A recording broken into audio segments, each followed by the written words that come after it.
Commander Dantosk. Day 38, here is 012.M42. Squad encountered a xenomorph of some form in Shaft Alpha 5. Rumor going around with the boys is a Lictor. Some of the guys a little more veteran guys that have seen stuff before.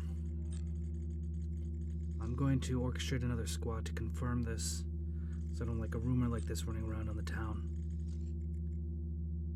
I will confirm the results of the patrol and future logs. Overall, the planet has been very quiet. I like to leave it that way. Tosk out. Hello, it's me, Wes, the Hobby Hermit. I know what you're thinking. Something looks a little different. I know, I have a different background. I like it. I think it looks cool. Well, with that being said, I welcome you to Project Basilisk, Episode 1. This is an episodic series exploring how I'm going to be painting my Tyranid army for Warhammer 40k, and I wanted to elevate it with a cool narrative component. I hope you enjoy this. Let me know some feedback down below after you finish watching. I'd really appreciate it. But without further ado, let's get into it. Lictors tend to be the first on a planet, causing disruption by assassinating important individuals, ensuing fear across the planet. So my focus for these minis is to find balance between getting them done in a timely manner and making sure they are up to the kind of level that I'm comfortable with as far as their paint process goes. And this will be kind of an ongoing theme throughout all of the series, is kind of managing that balance between time and quality of paint job. For these guys, I wanted to focus on some type of punchy aspect of it. And I think my scheme is pretty well established at this point and what colors I want to use, so I wanted to get a little creative and make these miniatures stand out in their own special way, because they are kind of like little characters in their own right, and so I wanted to give them something to make them stand out because of that nature. The Von Ryan Leaper was kind of my test run for the sneaky guys, and I think overall it kind of fell flat. I didn't draw the kind of gray to purple skin effect out far enough on the miniature, and so the kind of dark purple is the overwhelming color on the skin, and it makes the mini look largely unfinished and flat. I probably will go back and fix it at a later time. So with that being said about the Von Ryan's Leaper, I knew the first thing I wanted to do was to make sure my skin effect was bigger and more bold on this. Since I didn't plan on doing any harsh edge highlights to save time, and I just wanted to do this blend effect, then I needed to make sure that I really hit the chord here and did it right. This process is pretty straightforward. I base coat it with royal purple and then create a blend effect with Fenrisian gray, lightening it and drawing it closer to the chest and head area. I simply just add a little bit of Fenrisian gray to my royal purple and lighten this as I do the effect over and over and over again. I usually do this about 2 or 3 times for these types of guys to try and save time, and you can really get lost in the sauce here spending time on this effect. If you want to see the scheme in more detail, you can check out the video on the top right. Now, I don't want to bog down this video with a step-by-step paint scheme tutorial, since I've kind of already done that, but instead focus on what I am doing to make these miniatures stand out specifically within my army. For these guys, I wanted to push my accent color, this bright blue effect. It really adds pop, and I think makes a lot of sense on my sneaky boys to kind of give them that kind of assassin-y powerful effect.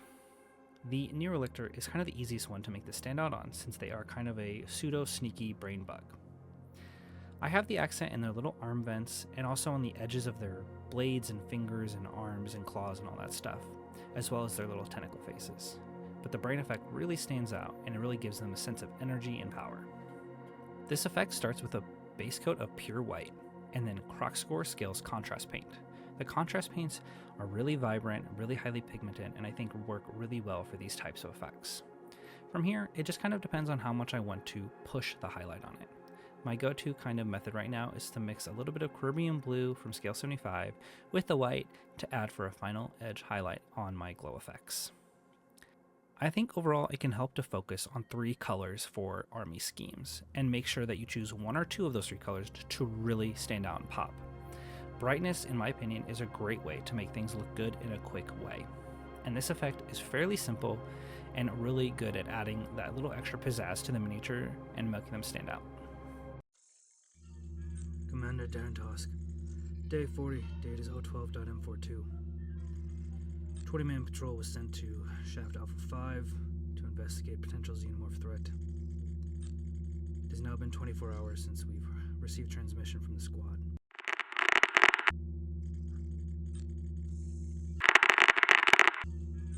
I'm considering several options up to now, one of which was deprecating the shaft entirely, which I'm being told by Imperial Command is not an option due to revenue loss, so I'll be orchestrating a second squad with Ogre and Imperial Psyker support, and hopefully we can get an answer then. We'll report with further results. Task out.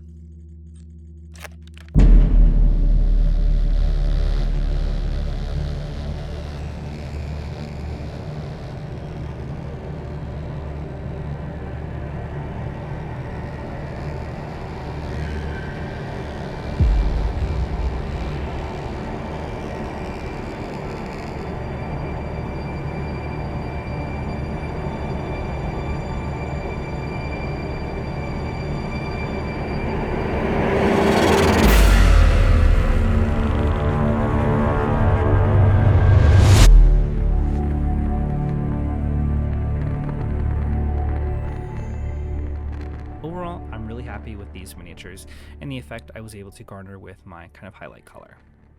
I think these will make for some pretty good sneaky boys on the tabletop and sow chaos and death amongst my opponents. I would love to paint another Lictor to maybe a higher paint job level, just because the kit offers so many different posing opportunities and possibilities.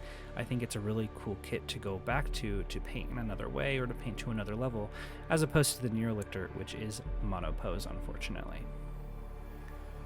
I think overall I have struck a good balance of a strong paint scheme with not taking forever to paint them, which will be, like I said, a continual focus of this series, as I focus on all the different types of miniatures the Tyranid range offers from big to small. I hope you enjoyed this video. If so, go ahead, hit the like button, the subscribe button, it really helped me out. I had kind of a gap between videos just due to some real life stuff, so really appreciate the support that you could potentially give me as I kind of step back into this whole process. I'd really appreciate it. Of course, let me know down in the comments below what you like about this kind of format, what you don't like, what you kind of hope to see in the future with this kind of format. If there's something you really like about it, I'd really like to hear it, as I'm kind of, I'm really excited about this project and this kind of narrative component combined with the painting component. You see it a lot with battle reports in the actual tabletop game, but I think there's a cool opportunity to blend it here in the painting side as well. So, of course, I really appreciate all the love and support. Of course, do all the YouTube stuff you're supposed to do, and don't forget to elevate your game night.